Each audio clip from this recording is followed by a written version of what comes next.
مانگو، اقبال کے لہجے میں مانگو، سادی کے انداز میں مانگو، نہیں مانگنا آتا خالی ہاتھ پھیلا دو، وہ بند لبوں کی بولیاں بھی سنتا ہے۔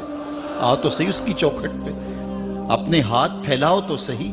دنیا داروں سے مانگے تو ناراض ہوتے ہیں، خدا سے نہ مانگو تو ناراض ہوتا ہے۔ اللہ کل ما یابو بکم ربی لولا دعاؤکم، آؤ نا اس کی چوکھٹ پہ، دستے طلب دراز کرو۔ دنیا داروں سے مانگنے کے لیے وقت چاہیے۔ اس وقت تو صاحب سوئے ہوں گے، اس وقت تو ناشتہ کر رہے ہوں گے، اس وقت تو بیوی بچوں کے ساتھ مشغول ہوں گے، لیکن اللہ سے جب بھی مانگو، پچھلے پہر کنڈی کھڑکاؤ، در رحمت کھلا پاؤ گے۔ دن کو مانگو، رات کو مانگو، مانگو تو صحیح، وہ تو اتنا کریم ہے۔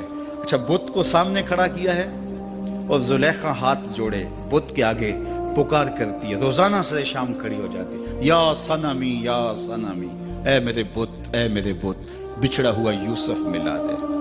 سحر دم تک پکارتی رہتی، عمر بیت گئی، چہرے پہ جھریاں آ گئیں، بڑھاپا طاری ہو گیا۔ ایک دن رات کا پچھلا پہر ہے، بت کے آگے ہاتھ جوڑے یا صنمی کا وظیفہ پڑھ رہی ہے۔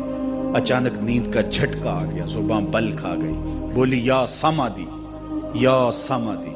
کہا جبریل جلدی جا، یوسف کے گھوڑے کا رخ موڑ دے۔ یا اللہ تجھے تو نہیں پکار رہی، وہ تو بت کو پکار رہی ہے۔ زبان بل کھا گئی، یا صنمی کی بجائے یا سمادی کے لفظ زبان پہ آ گئے۔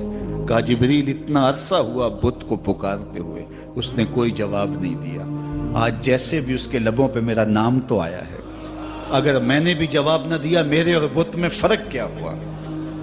تو آؤ آج کی اس مجلس میں ہم ان کی والدہ کے لیے دعا مانگیں۔ اے عرش کے مالک، ان کی والدہ کو حضور کی ماں کا صدقہ جنت کی بہاریں عطا کر، اور ہم اپنے ماں باپ کے لیے بھی دعائیں مانگے۔ اے اللہ ہمارے ماں باپ کی مغفرت فرما، ماں باپ کی قدر کرو۔ میں نے یہ بھی پڑھا ہے، جو اپنے والدین کے لیے روزانہ دعا مانگتا ہے، والدین زندہ ہوں تب بھی، فوت ہو گئے ہوں تب بھی، روزانہ ماں باپ کے لیے جو شخص دعا مانگتا ہے، ساری زندگی اس کے رزق میں بے برکتی نہیں آ سکتی۔